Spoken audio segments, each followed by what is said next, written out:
അൽഹംദുലില്ലാഹ് അൽഹംദുലില്ലാഹ് അല്ലാഹു അക്ബർ ലാ ഹൗല വലാ ഖുവത ഇല്ലാ ബില്ലാഹിൽ അലിയിൽ അദീം യാ ദൽ ജലാലി വൽ ഇക്റാമി അമിത്നാ അലാ ദീനിൽ ഇസ്ലാം. ഹദ്ദാദ് റാത്തിബൊക്കെ ചൊല്ലിയ എന്തൊരു ആ ഹദീസിൽ വന്ന ദിക്ർ ഇതിലുള്ളൂ. എന്ത് റാഹത്താണ്. അള്ളാഹുവിനെ സംബന്ധിച്ച് ഓർക്കുക. വീട്ടിൽ 5 മിനിറ്റെങ്കിലും നിങ്ങൾ ഓർത്താൽ, അള്ളാഹുവിനെ ഓർക്കുന്ന വീട് ജീവനുള്ള മനുഷ്യനെ പോലെ, അള്ളാഹുവിനെ ഓർക്കാത്ത വീട് മയ്യത്തിനെ പോലെയാണെന്ന് പരിശുദ്ധ റസൂലുള്ളാഹി സ്വല്ലല്ലാഹു. ആകെ ടി വി തുറന്ന സീരിയലും സിനിമയും മാത്രമേ ഉള്ളൂ. അവിടെ ഒരു ദിക്റോ ഒരു വഅദോ ഒരു നല്ല കാര്യമോ ഒരു സ്വലാത്തോ അള്ളാഹുവിന്റെ റസൂലിന്റെ മദ്ഹുകളോ ഒന്നും പറയപ്പെടാത്ത വീടുകൾ ചത്തുപോയതിനെ പോലെയാണ്. അള്ളാഹുവിനെ ഓർക്കപ്പെടുന്ന വീടോ ജീവനുള്ള ആളിനെ പോലെ, ജീവനുള്ളതിനെ പോലെ, ജീവിച്ചിരിക്കുന്നവരെ പോലെ. ഇപ്പൊ വീടിന് ജീവൻ വേണം എന്ന് ഒരുമിച്ച് ദിക്ർ ചൊല്ലണം. ഒരുമിച്ച് നിങ്ങൾ ദുആ ചെയ്യണേ. രണ്ടുപേരും ഒരുമിച്ചൊന്ന് ദുആ ചെയ്യ. അതിന് ശിർക്കും കുഫറൊന്നും വരൂല. സുബ്ഹാനല്ലാഹ്.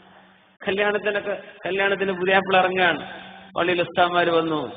ഫാത്തിഹയും എന്താ ഈ ഫാത്തിഹന്റെ മഹത്വം എന്നൊക്കെ അറിയുന്നത്? എന്താണ് ഫാത്തിഹന്റെ മഹത്വം? എന്താ ഖുൽ ഹുവല്ലാഹു അഹദിന്റെ മഹത്വം എന്നറിയോ? 3 ഖുൽ ഹുവല്ലാഹു ഒരു ഖുൽ അറബിന്നാസ് ഓതിയിട്ട് ദുആ ചെയ്യാൻ. അപ്പൊ ഒരുത്തന്റെ കൈ ഇങ്ങനെ, ഞാനെങ്ങാനും ആമീൻ പറഞ്ഞത് സ്വീകരിക്കപ്പെട്ടാലോ? പൊന്നു ചങ്ങായി, ഈ ആമീൻ പറഞ്ഞിട്ടില്ലെങ്കിൽ അല്ലാഹു സ്വീകരിക്കും. അനക്ക് വേണമെങ്കിൽ നീ കൈപൊക്കിക്കോ. അതുകൊണ്ട് ശിർക്കും വരില്ല, കുഫറും വരില്ല. ഇസ്ലാമിന്റെ എങ്ങനെ പുറത്തു പോവുക? ഇസ്ലാമിന്റെ ഈ ബലൂണ. ഒരുമിച്ച് ദുആ ചെയ്യൻ കൂലിയുള്ള ആധുനികരായ ആലിമീങ്ങളായി പറയുന്നത്.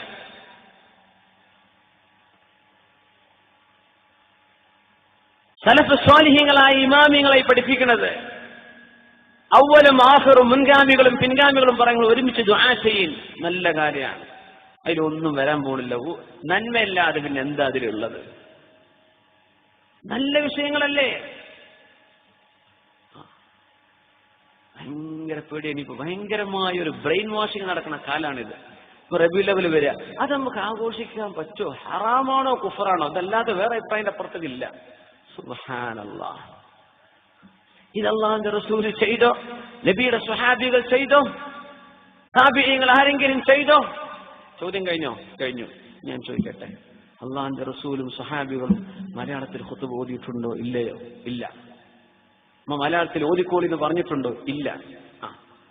അള്ളാഹിന്റെ റസൂലും സഹാബികളും പേന്റ് കുപ്പായിട്ടിട്ട് മെഹ്റാബിലേക്ക് നിന്നിട്ടുണ്ടോ? ഇല്ല.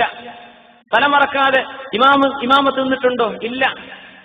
അള്ളാഹിന്റെ റസൂലും സഹാബികളും 100ാം വാർഷികം ആഘോഷിച്ചിട്ടുണ്ടോ നവോത്ഥാനത്തിന്റെ? ഇല്ല. നിങ്ങളിതൊക്കെ ചെയ്തിട്ടില്ലേ? ഇതിനിപ്പോ എന്താ തെളിവ്? അതന്നെയാണ് ഇതിനും തെളിവ്. എന്തിനാ നമ്മൾ അങ്ങോട്ടും ഇങ്ങോട്ടും കുഫറും ശിർക്കും പറയേണ്ട കാര്യം? അള്ളാഹുവിന്റെ റസൂലും സ്വഹാബത്തും ചെയ്യാത്ത നിങ്ങൾ ചെയ്തു അല്ലേ? എന്താ കുഴപ്പമെന്നറിയോ? എന്താ പ്രശ്നം? ഒരു പ്രശ്നമില്ല. എന്തേ? അതിന് നിങ്ങൾക്ക് ന്യായീകരണമുണ്ട്. അതിന് തിന്മയില്ല എന്ന് നിങ്ങൾക്ക് ജസ്റ്റിഫൈ ചെയ്യാൻ പറ്റുന്നു. അത്രയുള്ള വിഷയം. അള്ളാഹിന്റെ റസൂലും സ്വഹാബത്തും ചെയ്തിട്ടില്ല എന്ന് വിചാരിക്കുക. റബീഉൽ അവ്വലിന്റെ സമയത്ത് നമ്മൾ എന്താ ചെയ്യുക? അഷ്റഫുൽ ഖൽഖിന്റെ മദ്ഹ് പറയും, നബി തങ്ങളെ പുകഴ്ത്തി പറയും. റബീഉൽ അവ്വലിന്റെ അന്ന് പുകഴ്ത്തി പറഞ്ഞ ശിർക്കാവുന്ന നബി പറഞ്ഞിട്ടുണ്ടോ? ഇല്ല. ഞാൻ ജനിച്ച നിങ്ങൾ ചെയ്യരുത് നബി പറഞ്ഞിട്ടുണ്ടോ? അതും പറഞ്ഞിട്ടില്ലല്ലോ. എന്നാ പിന്നെ ആ ദിവസം ഒരു അള്ളാഹിന്റെ റസൂലിന്റെ പേരിൽ മൗലിദ് പാരായണം ചെയ്യുമ്പോൾ എങ്ങനെ ശിർക്ക് വരാ? ഇത് എന്നും പാരായണം ചെയ്യേണ്ട സംഗതിയല്ലേ? നബി അന്ന് വേണ്ട എന്ന് പറഞ്ഞ് എന്തെങ്കിലും ഇത് ചെയ്യൂല. എന്നാ അന്നെങ്കിലും ആയിക്കോട്ടെ, മിനിമം ആ ദിവസമെങ്കിലും ആയിക്കോട്ടെ അല്ലെ? കുടുംബ സന്ദർശനം എന്നും കൂലുള്ള വിഷയ. കല്യാണം ഉണ്ടാവുമ്പോ എല്ലാരും ഒരുമിച്ച് കൂടി കുടുംബം സന്ദർശിക്കും. നല്ല കാര്യമാണ്. കല്യാണം വേണ്ടെന്ന് വെച്ചാൽ ഒരു കുടുംബത്തിൽ ഒരിക്കൽ പോലൊരു കൂടൂല. ഒരിക്കലെങ്കിലും സ്വലാത്ത് ചെല്ലാനും ഒരിക്കലെങ്കിലും ഒരു ദിവസമെങ്കിലും കൂടുതൽ നബിയെ ഓർക്കാനും സഹായകല്ലേ? അത് മതി. ഇത് ബിദ്അത്തുൻ ഹസനത്തുൻ, നല്ല ബിദ്അത്താണ്. ബിദ്അത്ത് എന്ന് പറഞ്ഞാൽ പുതുതായി ഉണ്ടായതൊക്കെ മോശമാണെന്നാണോ? അല്ലല്ലോ. ബിദ്അത്തുൻ ഹസനത്തുണ്ട്, ബിദ്അത്തുൻ സയ്യിഅത്തുണ്ട്. മോശപ്പെട്ട ബിദ്അത്തുണ്ട്, നല്ല ബിദ്അത്തില്ലേ? എന്താണ് ഇനി നിങ്ങൾക്ക് സംശയം? ഞാൻ അതൊന്ന് പറഞ്ഞുതരാണ്. ഇത് പറഞ്ഞാൽ എന്റെ ബാധ്യതയാണ്. ഇങ്ങനെ ശിർക്കും കുഫറും വാട്സപ്പും ഫേസ്ബുക്കും ഉപയോഗിച്ച് പറയാം 10 കൂടെ കുറച്ച് ചെക്കന്മാർ. എന്താണ് ശിർക്ക്? എന്താണ് കുഫർ? അള്ളാഹിന്റെ റസൂലും സഹാബത്തും ചെയ്ത് മാത്രമേ ഇസ്ലാമിലുള്ളൂ. ഞങ്ങൾ പറഞ്ഞേരി ഈ മലയാളത്തിലുള്ള ഏർപ്പാട് അള്ളാഹുവിന്റെ റസൂലിന്റെ സഹാബത്ത് ആരെങ്കിലും ഒരാൾ ചെയ്തിട്ടുണ്ടോ? ഇല്ലല്ലോ. നിങ്ങൾ മലയാളത്തിൽ പറഞ്ഞോളി, ജനങ്ങൾക്ക് തിരിയുന്ന ഭാഷയിൽ ഖുതുബ ഓതാം എന്ന് പറയുന്ന ഏതെങ്കിലും ഹദീസ് ഉണ്ടോ? ഇല്ല. നിങ്ങൾ കൊണ്ടുവരി. ഇല്ല. പിന്നെ എന്താ ഞങ്ങൾ ചെയ്യുന്നത്? അത് പിന്നെ എന്നാ അത് പിന്നെ എന്ന് ഞങ്ങൾക്കും പറയേണ്ടത് തന്നെ. അത് പിന്നെ അള്ളാഹുവിന്റെ റസൂലിന്റെ മദ്ഹാണി പറയുന്നത്, നബി തങ്ങളുടെ മദ്ഹാണി പറയുന്നത്, നബി തങ്ങളെ മദ്ഹ് പറയുന്നത് ഖുർആൻ പറഞ്ഞു. നബി തങ്ങൾ സ്വലാത്ത് ചൊല്ലുന്നത് ഖുർആൻ പറഞ്ഞു. ഒരു നന്മ ചെയ്താൽ എങ്ങനെ ഇസ്ലാം എന്ന് പുറത്തു പോവുക? ഇത് നബി ചെയ്തു നിങ്ങൾ പറയണ്ട, നമ്മളും പറയുന്നില്ലല്ലോ. ഹദീസിലുണ്ട്, സ്വഹീഹുൽ ബുഖാരിയിലുണ്ട്, മൗലൂദ് ഓതിക്കോ, അങ്ങനെ ഇല്ല. പക്ഷേ നബി തങ്ങൾ ചെയ്യാത്തതൊക്കെ ശിർക്കും കുഫറാണെന്ന് പറഞ്ഞാൽ കുറച്ച് പ്രയാസപ്പെടേണ്ടി വരും. ഇന്നത്തെ നമ്മുടെ സമ്മേളനങ്ങൾ ചെയ്തൊക്കെ കുഫറാന്ന് വരും, നമ്മുടെ സമ്മേളനങ്ങളും നമ്മുടെ മുദ്രാവാക്യങ്ങളൊക്കെ ശിർക്കാന്ന് വരും. അതില്ലല്ലോ. ഇങ്ങനെ ചെറുപ്പക്കാരെ ഇങ്ങനെ വഞ്ചിക്കപ്പെടുന്നത്. ഒരു ക്ലിപ്പാണ് കാണുമ്പോഴേക്കും പിന്നെ നാട്ടിലെ എല്ലാ ഏർപ്പാടും നിർത്തുക, ഇനി നമ്മൾ ശിർക്കും കുഫറൊന്നും വേണ്ട. ചെറുപ്പക്കാരെ എങ്ങനെ ഒരു ശിർക്ക് വന്നു, എങ്ങനെ കുഫർ വന്നു? അള്ളാഹുവിന്റെ റസൂലിന്റെ പേരിൽ നല്ല കാര്യങ്ങൾ ചെയ്യുന്നത് സ്റ്റോപ്പ് ചെയ്യിക്കുന്ന ആളുകൾ ഒന്ന് മനസ്സിലാക്കുക, ഒരു നന്മയാണ് ഈ നിർത്തിവെക്കുന്നത്. അന്ന് ഗാനമേള നടത്തിയാലും കുഴപ്പമില്ല എന്ന് അവരുടെ അഭിപ്രായം. എന്തേ? മൗലിദ് പാരായണം ചെയ്യേണ്ടതാണ്, അത് അള്ളാഹു റസൂലും. എന്താണ് ഈ പറയുന്നത്? സുബ്ഹാനല്ലാഹ്. പൊന്നു മുഅ്മിനീങ്ങൾ, നിങ്ങൾ ചെയ്തോളി. അന്ന് ധൂർത്ത് ചെയ്യേണ്ട, റോഡ് ബ്ലോക്ക് ആക്കണ്ട, അതൊന്നും ചെയ്യാൻ പാടില്ലേ? അത് അള്ളാഹുവിന്റെ റസൂലിന് ഇഷ്ടമല്ലേ? റോഡ് ബ്ലോക്ക് ആക്കരുത്, ധൂർത്ത് ചെയ്യരുത്. സ്വലാത്ത് ചൊല്ലിക്കോ, നബി സംബന്ധിച്ച് പറഞ്ഞു കൊടുത്തോളൂ. കുട്ടികൾ പ്രസംഗിക്കട്ടെ ഹബീബിനെ കുറിച്ച്, മദ്ഹ് പറയട്ടെ. ആരാണിത് ഹറാമാണെന്ന് പറഞ്ഞത്? ആരാണിത് ശിർക്കുണ്ടെന്ന് പറഞ്ഞത്? നബിയെ പറ്റി പറയാൻ പാടില്ലേ? അത് ആ ദിവസം അല്ലെങ്കിൽ പിറ്റേന്നോ തലേന്നോ എപ്പോഴെങ്കിലും ഒന്ന് ഒരിക്കലും പറയും. ഒരിക്കലും പറയാതിരിക്കുന്ന മനുഷ്യനായി ഒരിക്കലെങ്കിലും ഒരു വർഷത്തിൽ ഒരിക്കലെങ്കിലും പറഞ്ഞാൽ അതിന്റെ കൂലി കിട്ടിയില്ലേ? എന്നും വേണമെങ്കിൽ ചെയ്തോളൂ, അതാ നമ്മുടെ ആഗ്രഹം. പക്ഷെ ഒരിക്കലേ പറ്റുന്നുള്ളൂ. എല്ലാവർക്കും പല തിരക്കുള്ള ആളുകൾ, എല്ലാവരും പല ആവശ്യങ്ങൾക്കും നടക്കുന്ന ആളുകൾ, എല്ലാവരെയും ഒരുമിച്ച് കൂട്ടുന്ന ഒരു സാഹചര്യം വരുമ്പോ ആയിക്കോട്ടെ. നബിയല്ലേ ഈ പറയണത്? നബിനെ പറ്റില്ല, അള്ളാഹുവിന്റെ റസൂലിനെ പറ്റി ഇത് പറ്റൂലെങ്കിൽ പിന്നെ ആരെ പറ്റി ഞങ്ങൾ പറയാം? ആരെ പറ്റി? നേതാക്കന്മാരെ പറ്റി അനുസ്മരണം നടത്തുന്നുണ്ട്, അള്ളാഹുവിന്റെ റസൂലിനെ പറ്റി പറയാം. അതിന് ഹദീസും വേണം, തെളിവും വേണം അല്ലേ? അപ്പോ കുല്ലു ബിദ്അത്തിൻ ഹറാം. ചെറുപ്പക്കാരപ്പ ഹദീസ് ഓതി തരും. എന്താ കുല്ലു ബിദ്അത്തിൻ? ഇത് നീയല്ല അർത്ഥം വെക്കേണ്ടത്, ഇത് കിതാബ് പഠിച്ച അർത്ഥം. എന്താ കുല്ലു ബിദ്അത്തിൻ എന്ന് പറഞ്ഞാൽ? ഇസ്ലാമിന് യോജിക്കാത്ത ബിദ്അത്തുകളൊക്കെ എന്ന് അതിനർത്ഥമുള്ളൂ. കുല്ലു എന്ന് പറഞ്ഞാൽ അത്രയും അർത്ഥമുള്ളൂ. ഇത് ഹദീസിന്റെ എക്സ്പേർട്ടുകൾ പറഞ്ഞു തരണം അതിന്റെ അർത്ഥം എന്താണെന്ന്. അങ്ങനെയാണെങ്കിൽ പരിശുദ്ധമായ ഖുർആനിനെ 30 ജുസുകളാക്കി വെച്ചത് സ്വഹാബികളാണോ? അല്ല. അള്ളാഹുവിന്റെ റസൂലാണോ ഖുർആനെ 30 ജുസ് ആക്കിയത്? ആണോ? അല്ല. താബിഈങ്ങളുടെയും താബിഈങ്ങളുടെയും കാലശേഷമല്ലേ ഖുർആനെ ജുസ് ആക്കിയത്? നൂതന ഖുർആനിൽ 30 ജുസ് ഇല്ലേ? ലോകത്ത് ഏതെങ്കിലും ഒരാൾ ചോദിച്ചിട്ടുണ്ടോ ബിദ്അത്താണ് ഖുർആൻ എന്ന് ആരെങ്കിലും പറഞ്ഞിട്ടുണ്ടോ? അങ്ങനത്തെ മണ്ടത്തരൊന്നും ലോകത്തൊരു മുസ്ലിമും പറയൂല. ഇസ്ലാം ഇങ്ങനെ സങ്കുചിതാക്കല്ലേ. പരിശുദ്ധ ഖുർആനിന് അക്ഷരങ്ങൾക്ക് ഡോട്ടുകളുണ്ട്, ഹർഫുകളുണ്ട്, പുള്ളികളുണ്ട്. ബാഇന് മേലെ 2 പുള്ളി, ബാഇന് താഴെ 1, താഇന് 2 പുള്ളി, സാഇന് 3 പുള്ളി മേലെ, ഫതഹും കസ്റും ദമ്മും. ഇതൊക്കെ അല്ലാഹുവിന്റെ റസൂലിന്റെ കാലത്തിലുണ്ടോ ഖുർആനിന്? ഇല്ല. ആരാണ്ടാക്കിയത്? ഹജ്ജാജ് ഇബ്നു യൂസുഫ്. തങ്ങളുടെ കാലം കഴിഞ്ഞ് 10-60 കൊല്ലം കഴിഞ്ഞിട്ട് വന്നൊരു ഭരണാധികാരിയല്ലേ ഇതൊക്കെ ഉണ്ടാക്കിയത്. ആരെങ്കിലും എതിർത്തോ? ശിർക്കാ കുഫ്റാ എന്ന് പറഞ്ഞു? ഇല്ല. എന്തേ? ഒരു നല്ല കാര്യമാണ്, അതിനെന്താ കുഴപ്പം? നല്ല വിഷയമാണ്, അതിനെന്താ കുഴപ്പം? ഒക്കെ വിദഅത്താണെന്ന് പറഞ്ഞാൽ എന്താ ശരിയാവുക? മനുഷ്യന്മാർ ഇങ്ങനെയുണ്ട് പീഡിപ്പിക്കുന്നത്.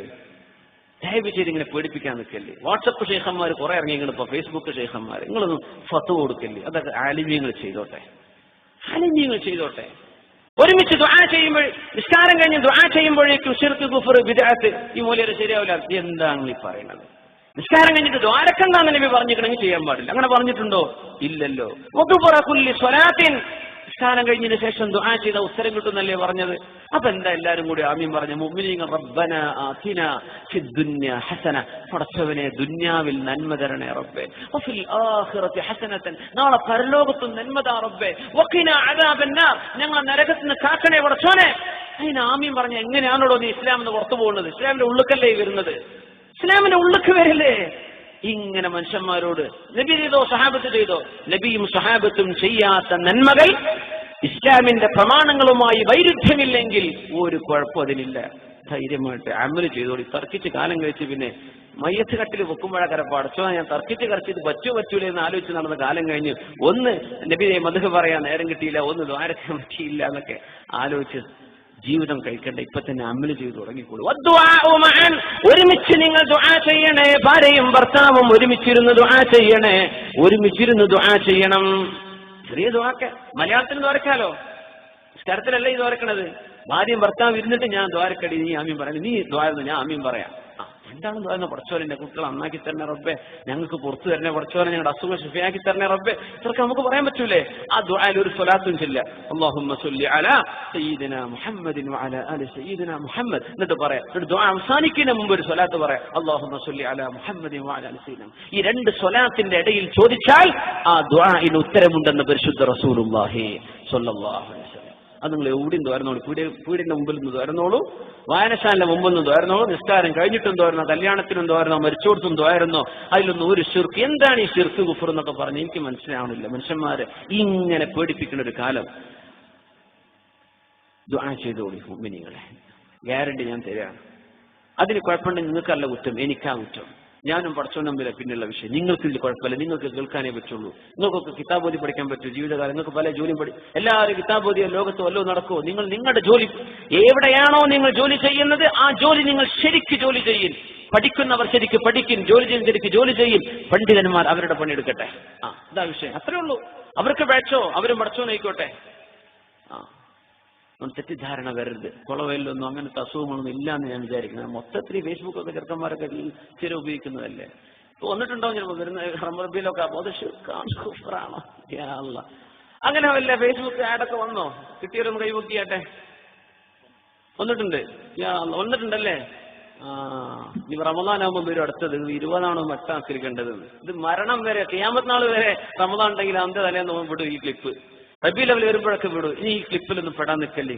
അള്ളാഹുന്റെ റസൂലിന്റെ മൗലിദ് പാരായണം ചെയ്തോളൂ. അതൊക്കെ നബീന്റെ മദ്ഹാണ്. അപ്പൊ ഒരു ശിർക്കും ഒരു കുഫറുമില്ല. വേണമെങ്കിൽ ഒരു ദിവസം തന്നെ അത് പറയാം ഇൻഷാ അല്ലാഹ്.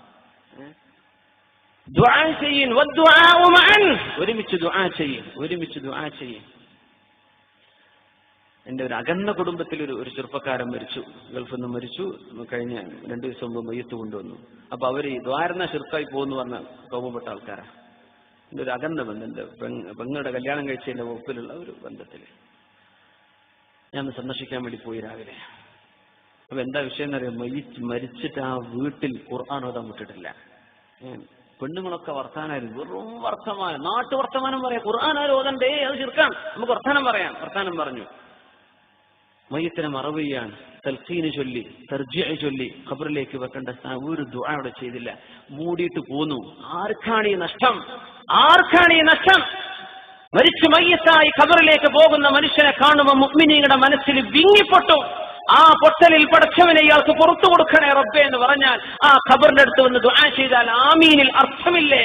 ആ ആമീനൊക്കെ ഇയാൾക്ക് നഷ്ടപ്പെട്ടോ? ഇല്ലേ, നഷ്ടപ്പെട്ടു. എന്തുകൊണ്ട് നഷ്ടപ്പെട്ടു? ജീവിതകാലത്തിലൊക്കെ ശിർക്കാന്ന് ഇയാൾ പറഞ്ഞു. ഞാനും പോയി വീട്ടിൽ സന്ദർശിക്കാൻ രാവിലെ 11 മണിക്ക് അവിടെ വീട്ടിലാ, നിലമ്പൂര് 11 മണിക്ക് ഞാൻ ദ്വാരക്കാതെ പോന്നു. ഇവർക്കത് ശിർക്കാണെങ്കിൽ എന്തിനാ, പക്ഷെ സന്ദർശിക്കൽ എന്റെ കടമയാണ്. വീട് സന്ദർശിച്ചു പോന്നു. അതൊന്നും വേണ്ട എന്നല്ലോ പറഞ്ഞു. നമ്മൾ കൊടുക്കണില്ല, നമ്മൾ അള്ളാഹിനോട് ചോദിക്കണില്ല, എന്തോ ആയിക്കോട്ടെ. നഷ്ടം ആർക്കാ?